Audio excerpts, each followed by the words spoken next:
Press Secretary Kirby gave a briefing on the administration's and the Pentagon's standing on the situation. Let's watch.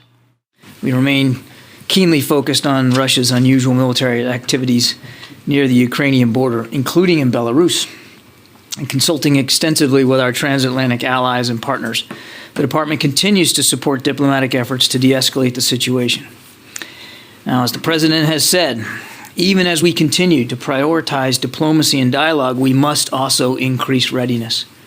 And the United States has taken steps to heighten the readiness of its forces at home and abroad so that they are prepared to respond to a range of contingencies, including support to the NATO response force if it is activated. Senior fellow and military expert at Defense Priorities, retired Lieutenant Colonel Daniel Davis, joins us to share his perspective on all of this. Thank you so much for being with us. Hey, thanks for having me. So what can we realistically do right now to contain this? I don't think anyone actually wants, U.S. troops involved in a kind of war between Russia and Ukraine. I mean, it's so unthinkable, it's virtually impossible, I think, to even allow that could be a possibility. Are there still, diplomatic options? Are we being too involved? What is your read of the situation? Yeah, well, that should be unthinkable, but unfortunately it doesn't appear to be unthinkable because really both sides of this continue to ratchet things up. And that, frankly, is not in America's interest. And look, I get it. Nobody wants Russia to invade Ukraine. Nobody likes what Putin's doing. He's absolutely wrong in threatening military action on his neighbor.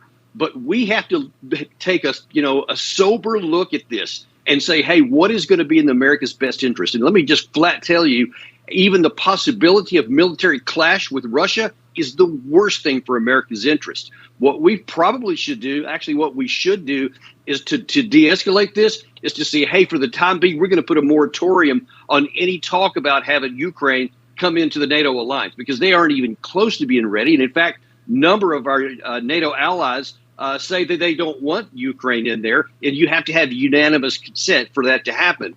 So what we need to do is we need to talk about that instead of continuing to just ramp up pressure for pressure.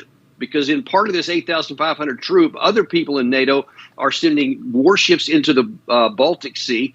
Russia is sending 20 warships into the Baltic Sea. So every time one side moves, the other side moves another level up. And that gets you closer to where even the smallest trigger or accident could lead to war. Yeah, right. And it's just as you said, we could easily say, look, Ukraine has no business in NATO right now because, they have corruption problems. They have all sorts of issues.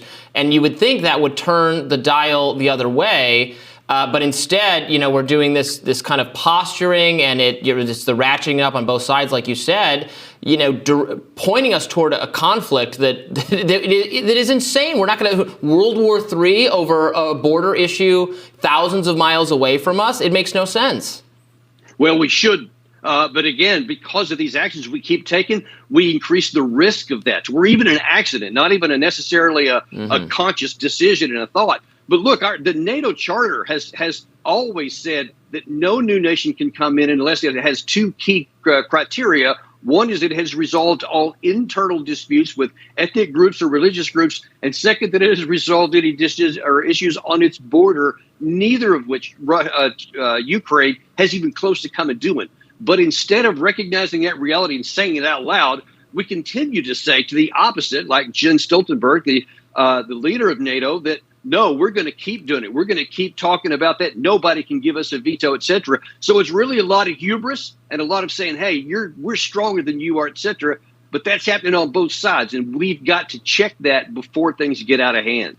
Well, Colonel, what do you think is motivating that escalation? Is it just hubris, machismo? What's going on there? Well, I mean, we got to be honest. That's a lot of it because nobody wants to be seen as, quote, backing down from Putin.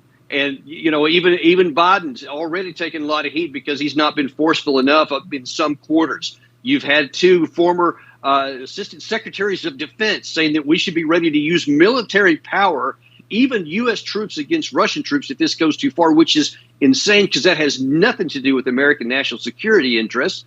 Yet these voices continue to get airtime. And I'm telling you, we've got to check this now before it gets too far. Yeah, that's what I think it is. I think he took a beating from the media on the Afghanistan withdrawal, not from us, not from a lot of people who thought getting out of Afghanistan is something that should have happened yesterday.